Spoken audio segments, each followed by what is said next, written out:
Greetings fellow earth dwellers and welcome to my channel. This is my first proper video. I've made some before and then deleted them out of embarrassment, so hopefully this won't be one of them. So a bit of background about me. I'm currently living in England, but I was living in Korea for about 4 to 4.5 years. I've been back in England now for about 1.5 years, but I'll be going back to Korea very soon. In today's video I want to talk about reverse culture shocks that I had from coming back to England from Korea, and things that I wish that we had in England that we did have in Korea. Obviously this can vary a lot depending on location, so if we want to be specific, this is between Liverpool and Seoul. Firstly, ordering in a cafe. I didn't ever think that ordering in a cafe could be complicated, but in Seoul they give you this nice little buzzer, so then when your order's ready you just hand the buzzer over, collect your order. Life is good, it's really simple. When I came back to England, I totally forgot that we don't use them. So I remember ordering my coffee and then kind of waiting for the buzzer and getting nothing, and then standing at the end of the counter to be like, I have no idea how to know when my drink is ready. Which sounds ridiculous because you literally just wait for them to put it there and they'll say what it is. But it just felt a lot more stressful than just having my little buzzer and being able to take that back over. I really like the convenience of that. And I guess my second point is really similar to that, and it was ordering in restaurants. In Seoul, a lot of the tables have like little buttons on. You press the button and it like makes a ding or whatever, and then the person comes over to take your order. Nice and easy, lovely. But when I came back to Liverpool, it felt really awkward for me because I couldn't remember if we wave them down or if we just wait and they'll come over. I didn't want to seem like impolite or rude shouting them, because in England I thought, could that be a bit rude?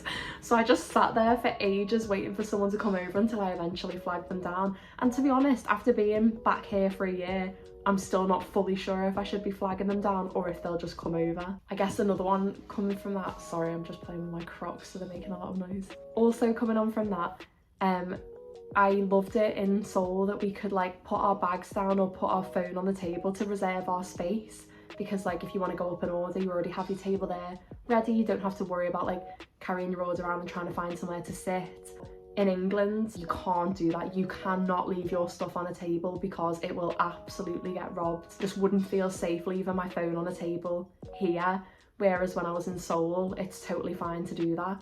So I kind of miss that because I hate it when you've got a table in mind. When you walk in, you're like, that's gonna be my table. And then you go and order and someone's sat there and then there's no tables, so you're just like with your little drink or whatever. Really miss that. It's really annoying when that happens. It's nice when you're with more than one person because obviously they can keep the table, but if it's just you, it just doesn't really work that way. Just by chance, this video seems to mostly revolve around like food and eating and drinking, so that's what this video is going to be about. Like halfway through it I've just decided that, so it just happened that way. I also feel like cafe culture here isn't as much of a thing. We have like a lot of nice cafes, and occasionally I would go out with somebody for coffee, mostly if I'm meeting like a new person.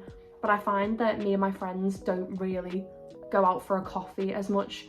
We'd more go out for lunch or dinner or go to each other's houses, whereas in Korea there's a lot of cute cafes, so I do kind of miss going out to a bunch of different cafes and enjoying like just a nice drink and a bit of cake in like random places, and it gets you out the house a bit more, which is really nice. But I suppose because in England it's much easier to go to each other's houses, we just tend to do that. The drinking culture here is also totally different to Korea. It was funny for me to realise that like in Korea, when we're drinking a lot, we'd also eat a lot each time. So wherever you'd go for drinks, they always serve food, so we'd always have something to snack on. So I suppose the drinks wouldn't hit you as fast because you'd be pacing yourself a bit more because you're eating too, which is really nice.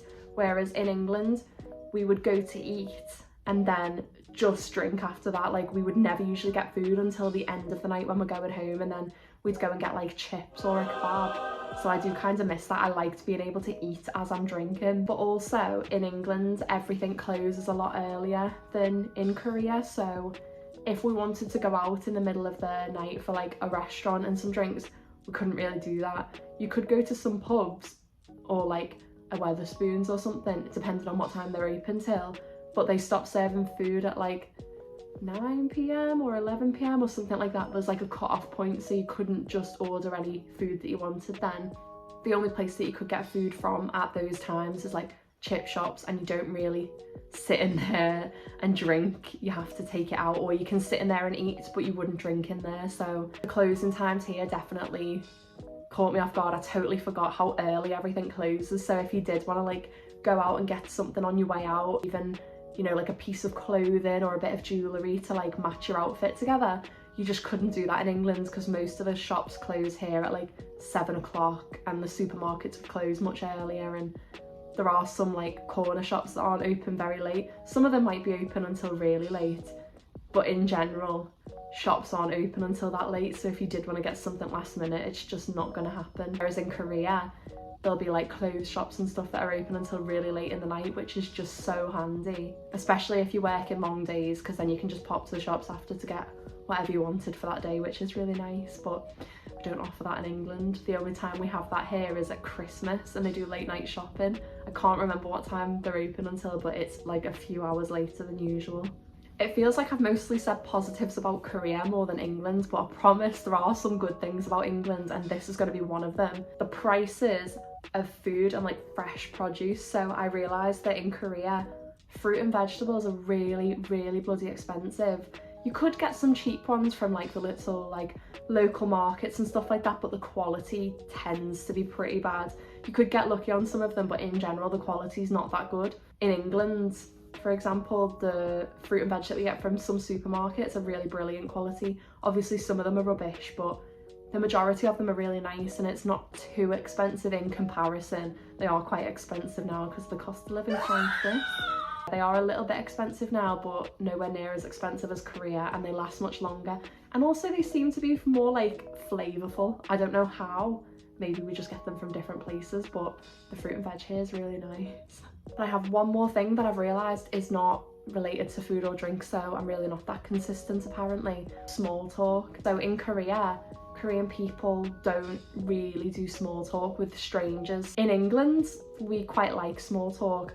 We like it and we don't. It makes a lot of people uncomfortable, but a lot of people still tend to do it. So you could find that a stranger might spark up a conversation about a mutual situation. So if the weather's really horrible, somebody might say in passing like, oh, rough weather today, isn't it? Or, you know, something like that. Or if something inconvenient happened in England, the person that you're nearby might start a conversation about the inconvenient situation, like the bus not coming or the bus smelling or something like that. So there's a lot of small talk that happens, or you might even just get random people who just start a conversation with you, but it's pretty normal here.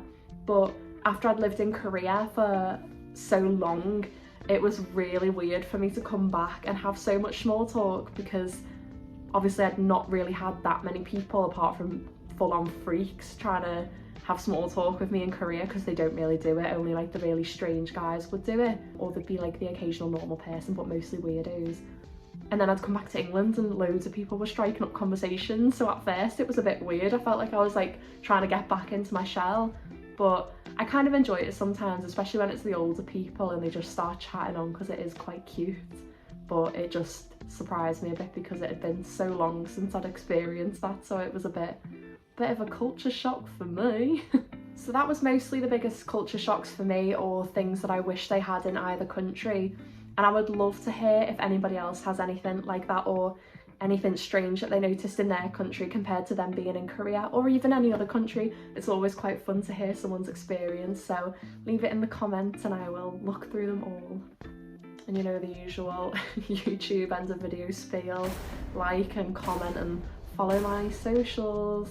Bye!